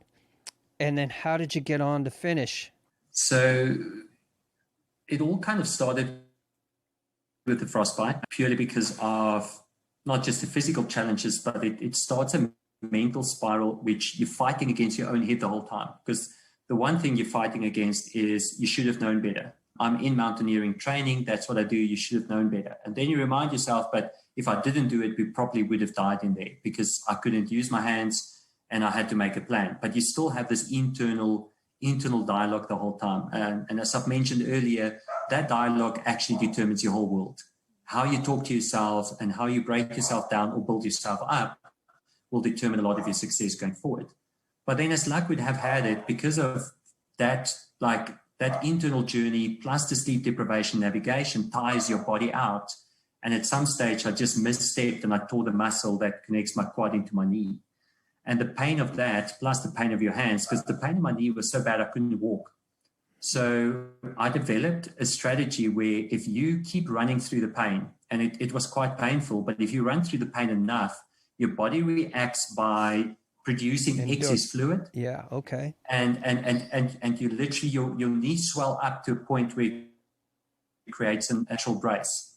So if you can run in extreme pain for 2-3 hours, you will then gather enough fluid that your leg actually becomes stiff from the fluid. Now you can run with your stiff hands and stiff legs, you can run 100 Ks. And if you do that continuous every day, the pain just builds up because it becomes more and more difficult to do it. So you've got these mental hacks of if you can just get through enough pain for 2-3 hours, then it will get better. Your leg will swell enough that you can hobble along. Now you hobble along with sore hands, sore legs, day in, day out. But when you wake up after a power nap, just getting dressed and getting your tights over your swollen leg is quite difficult. So now you've got a leg that's quite big and you've got tights that's quite small, but you can't pull your tights over your leg because your hands don't work. So that's your first 20 minutes in the day is how do I actually get dressed? How do I even do this? And if you do that long enough, you've got this internal battle. And then externally, I had Ryan talking to me the whole time, wanting me to quit, not because of any negative influence, but he could see what I was going through. And I had the external factor of the filming guys telling me, listen, we've got to get you to a village. You're going to lose your fingers. We've got to get you to a clinic. So you just fight because I committed. I'm not going to quit, you know. But the internal narrative led to my body shutting down because of the pain and because of just this lot of voices. And then remember, when sleep deprivation comes in, the voices actually accumulate. So now you don't know who's talking to who. Your head's completely like your head's just like upside down. You don't know what's going on. And then at some stage, the body just said, listen, to protect whatever's going on, I'm going to shut down. Because it's just not worth it to keep going because of the pain, because of the mental challenge. So even though I just kept moving, my body just shut down and I passed out. But luckily, I could sleep for about 4 hours, got up and just kept moving. And what the movie doesn't show is when I got up there, I still had 500 Ks to go. So it wasn't like you were just around the corner. So after that final like breaking down kind of heart attack, I had the last 500 Ks to hobble along. Well, it might be my age. You know, I'm quite a bit older, but I'm not going to buy it. And I say that a couple of weeks ago, I started up my runs. I've been out running, but something happened. I started having an ankle thing and ignored it a bit. And then I got up the next day and I doubled my distance. And I came home the next morning, 2 days later, I couldn't walk. And I still, this is 3 weeks later. And you probably know what this is. It's a tendonitis ankle injury. It's on the inside of your ankle. And if you don't treat it, if you keep running through it, you could actually cause damage, I guess. That's what I'm reading. Long-term damage, and your arch support will fall away eventually. So I've had to lay off running for a few weeks now. But yeah. But the determination is there. But I think that's what happened on that second day when I doubled my distance, because you do get to that threshold. It's like all of a sudden there is a point where the pain goes away. And obviously mine was a bit different. I'm probably just running on endorphins and not that process that you're talking about. But I think that I caused a bit of damage. I should have probably taken the day off. But I think this is one thing that is always taken for granted is the rest. Like training, exerting effort is also rest is also is equally important as exerting effort. So I think most athletes they get burned out because they take for granted the rest part, and that's is really important. So I think what happened to you said that it shut down, but after you had 4 to 5 hours sleep, you just rejuvenated. So understanding the environment, Ryno, how essential it is to have a partner on the Great Himalayan Trail. How important is a teammate, understanding between the two of you, for success in an attempt on something as grandiose and extreme as this? It's absolutely crucial, and even more important is the right partner. I think you don't want to get to know each other on a trip like know each other before you go into a trip. Brian and I have spent some good and dark times together before this trip, and we knew each other. We spent 4 years together before we went in the project, since we did the Drakensberg project. And just as you've mentioned earlier, is like Ryan is the most patient guy out there. Like he can run 10 times faster than I do, and he's a world-class endurance athlete. And just how he supported me.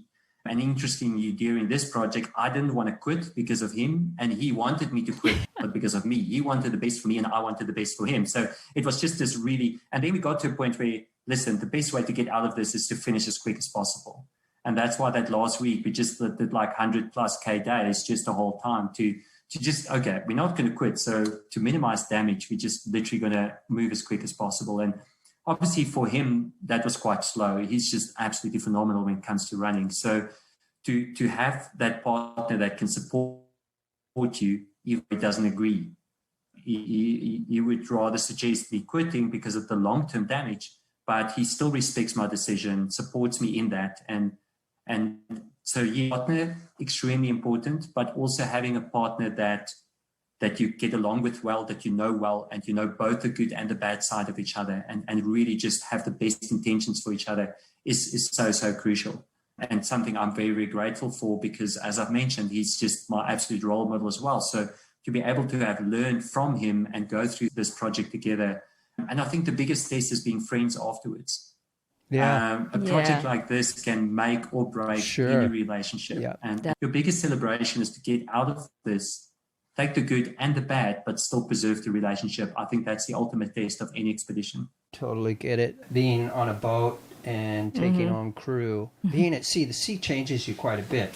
You're not the same person. Yes. The same thing when you put yourself into hard, extreme environments, and you learn about your friends, and so The true colors come out. yeah. So we know. And you have to deal with it. So you managed a lot of exhausting efforts. You encountered a lot of dangers on the Great Himalayan Trail just to succeed. What attracts you to fastest known times, and what makes them different? Fastest known times just make the expedition real. Similar to adventure racing, it adds an intensity that really amplifies the learning experience. Because quitting was never an option. But if there wasn't an FKT, I probably would have justified that with the frostbite or with the knee injury to rather do it over 30 days.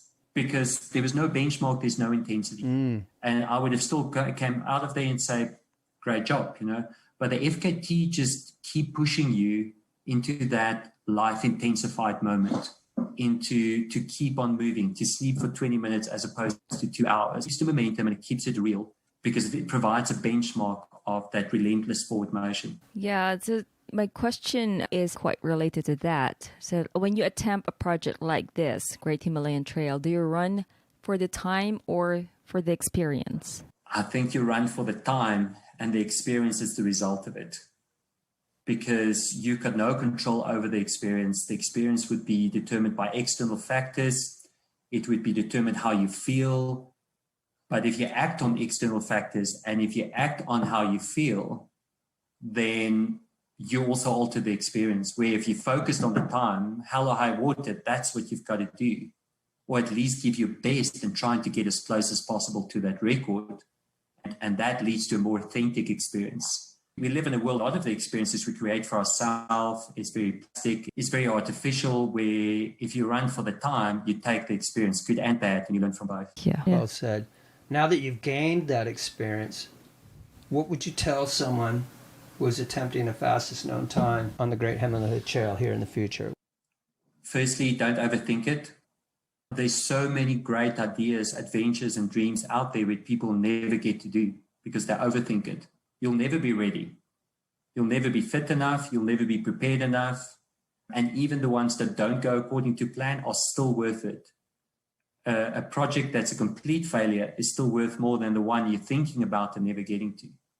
As humans, we've got this innate longing for and dreaming of adventure. And per definition, adventure is something where the outcome is probably not what you thought it's going to be, and you've got to deal with it.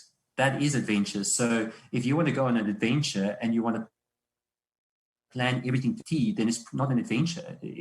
So yes, prepare as well as you can within your confinements. But the reality is I spent 5% of my day on sport and adventure. Most of my day is in the corporate world and investing in people.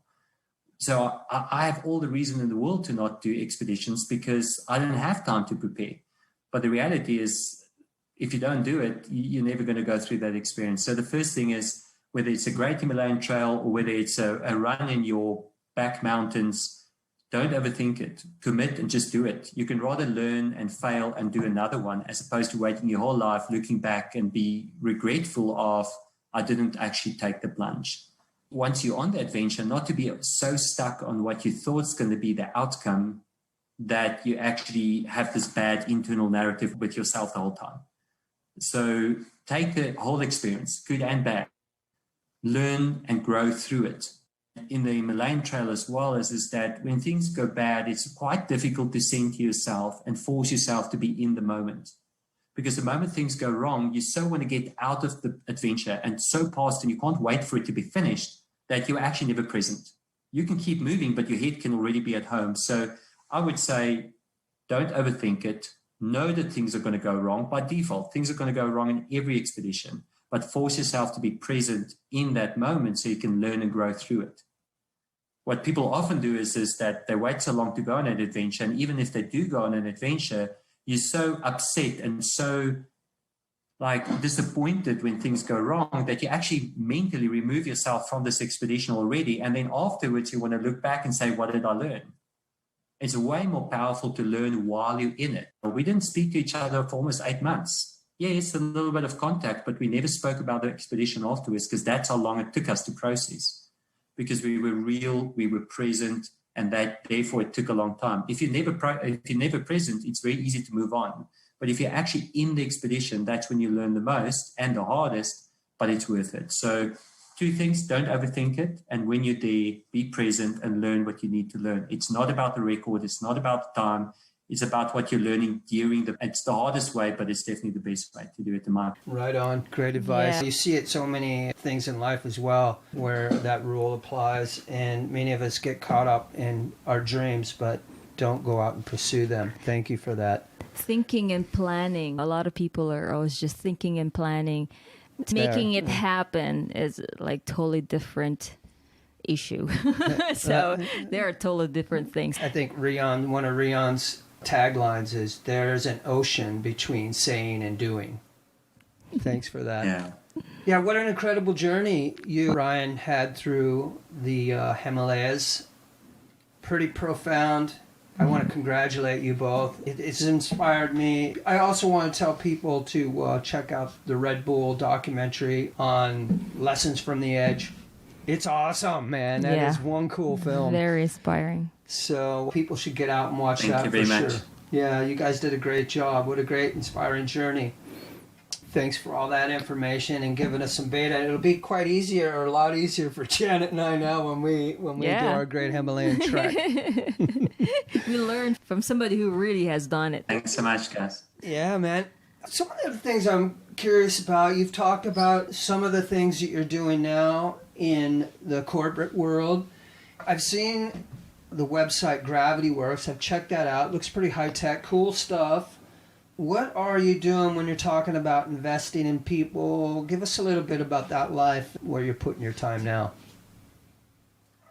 So I'm quite involved in various commercial avenues. One of them are the Gravity Group, which is a group that specializes in training people that work at height. It really comes from a mountaineering background, but people that work commercially on buildings, towers, rescue teams, all over the world, telecommunication companies. Mm-hmm. It's a business a friend and I started about 20 years ago, and that's really grown nicely over the years, and we've got quite a few locations all over the world.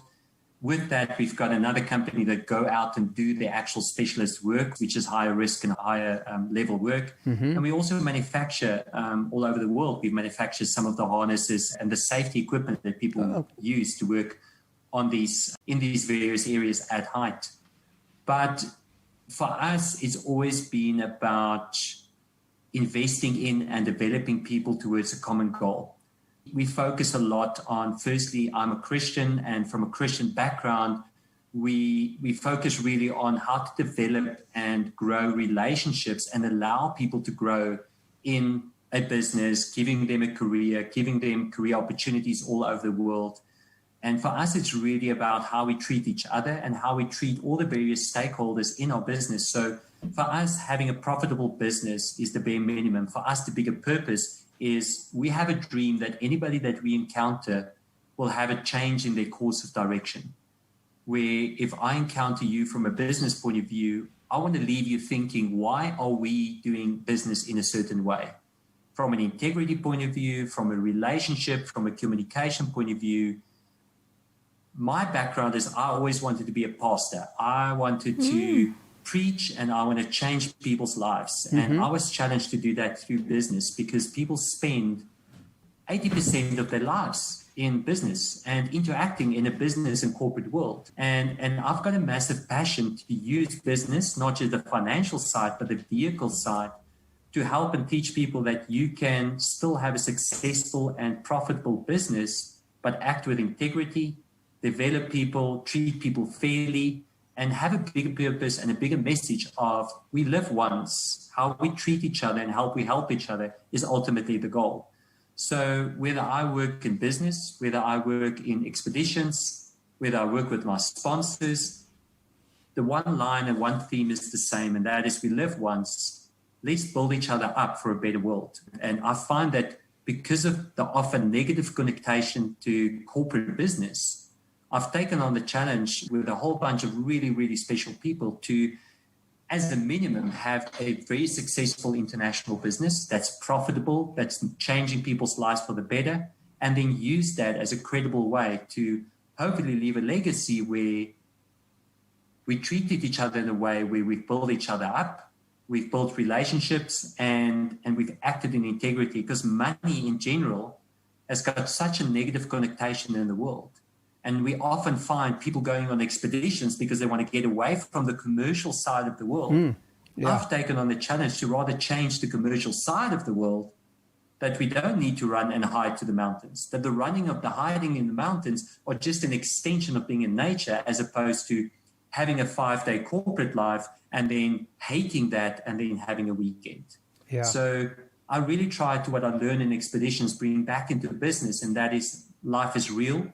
Life is often tough, but how we treat each other, how kind we are to each other, can ultimately change the trajectory of how we see and experience business. In short, you have mom and dad working at the office, and everything they experience at the office eventually leads back to home. How they treat their children, how they educate their children is very much influenced by how they are treated in a corporate environment. And I've got this massive dream to change that. And therefore, whether I run in the mountains or whether I run corporate business, for me, it's the same adventure, is have a goal and include a strong team and treat each other with kindness. And through that, we can change the world. But that's very easy to do that with a non-profit organization, because profit is not the goal. But to have a really successful, profitable business and still choose people as the main focus, that is for me a personal challenge, and those people that I work with on a global scale. That's great. That's well said. I'm curious, is this gravity groups when you talk about this? Is it part of the policy, or is it a consulting agency to bring into businesses where you talk about these ideas and policies, so to speak? So firstly, I keep myself way too busy. So I do a lot of consulting. I specialize in international tax and business restructuring. That's the biggest part of what I do. But then I'm also a co-owner of the Gravity Group, which has got outlets in 5 African countries. And we've just recently opened in Australia. We're present in South America and in Europe. And so I'm also a co-shareholder there. And then I do similar work with all my sponsors, and I do quite a bit of corporate speaking. So wherever I'm involved in a corporate environment, that is the ethos and the culture that I try to reinforce and bring to the table. I've been fortunate to be involved in the building up of the Gravity Group, which does this work at high training, and that's integrated in the DNA of our culture. That is how we do business. And that makes it a lot easier. So in the Gravity Group, that is how we do business. When I work with other businesses from a consulting point of view, I'm challenging businesses to do things differently. Okay. Not just from a sustainability point of view, that's also very important, but how we treat our people and how we build people up. Business typically is often at the cost of people. Right. I make money at the cost of my employees. I make money at the cost of the environment. I believe there's a real great opportunity for businesses through people and through the world and through sustainability, as opposed to have these opposing concepts. That is really what drives me, and the relationships behind it. And that's similar to my projects. That's why I haven't really done solo projects to date, because I enjoy the relationships being built through these projects. Corporate, business, adventure, all really one theme, and that is how we treat each other ultimately determines the success and our experience while we only live once. So looking ahead, do you have any big projects in the making? Anything new on the horizon? You got the Great Himalayan Trail next year. Is that the one that you're shooting for next? That would definitely be my next personal or solo project. Then there's always projects that Ryan and I are working on. We would have been in Namibia actually at the moment, just north of South Africa. We would have been there on a very beautiful stretch of coast, the Skeleton Coast in the northern part of Namibia. But unfortunately, with COVID and permits, the project got pulled very last minute, like 3 or 4 days before we left. We are looking at some local mountain projects. We've got the country inside South Africa where the Drakensberg is called Lesotho, and we're actually looking at some other projects in Lesotho, maybe running around Lesotho, which would include the Drakensberg as well as some other high mountain areas. But I think for me in Nepal, there's some unfinished business there, not from an ego or record point of view, but in terms of reconnecting with a little bit of myself that I left there. And until I've done that, I'll be restless. I think there's a lot more that I want to and can learn there. And I think that's why I also want to do it without filming, without team members, and really just go and reconnect. It's almost that there was some gaps opened, there was some learning opened, but it's not quite ticked off yet. And I want to really go back there before I take on too many other big challenges, just in terms of closing that circle. There were so many emotions in that project. So I'll feel more at rest once I've done the Nepal solo project, and then looking for other big projects. But in terms of smaller ones, running around Lesotho will probably be about 950 kilometers. But it's more local, it's more controlled. But yeah, the big one would be Nepal. That's where my heart is at the moment. I have a quick question. You mentioned your wife a while ago, and I believe that she is really a big supporter of what you're doing. She's definitely the most patient person in the world and really supports me in what I do, because especially with the planning and the preparation, things get really hectic trying to balance life and projects and mapping. And it's actually, I think all of us know as adventurers or expeditionists, it's very selfish. So firstly, from a support and patience point of view, my wife Angela is phenomenal. And then she loves the outdoors, and we do quite a bit of cycling together. We do some running together. She prefers not to be too competitive. She really enjoys the experience of riding and running, although she does it, I think, more active than I do most days. So this morning we actually went for a cycle together, and then we went for a bit of running. So it's just awesome to experience that together. But when it comes to the big expeditions, in terms of running around and buying equipment and preparing food lists, and she's such a crucial part of that team. So patience, logistics, she's really, really switched on the spreadsheets and making sure all the dots are ticked. And that's really the one aspect that allowed me to have a corporate life as well as do expeditions. Because if I had to do all the preparation myself, it would be humanly impossible. Oh, yeah. So patience and logistic support is really crucial and something I'm extremely grateful for. That's great to hear. Angela, atta girl. Yeah.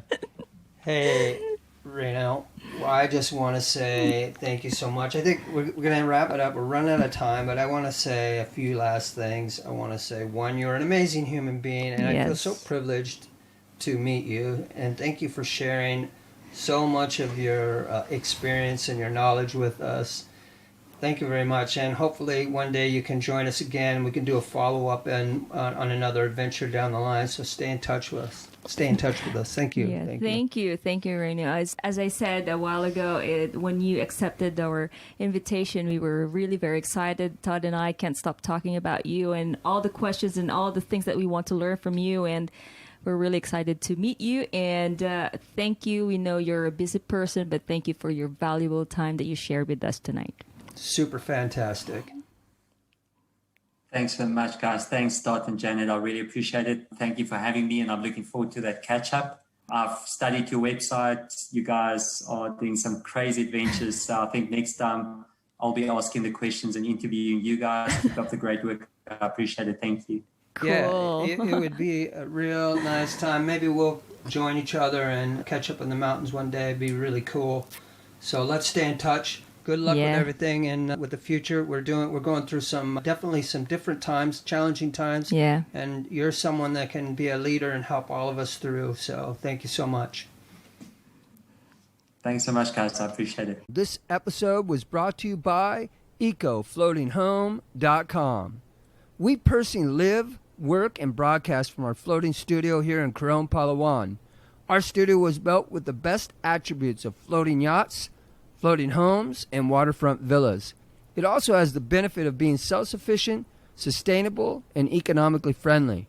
It's 100% carbon neutral. Live in comfort and luxury. Enjoy the life between sea and sky. Check it out at ecofloatinghome.com.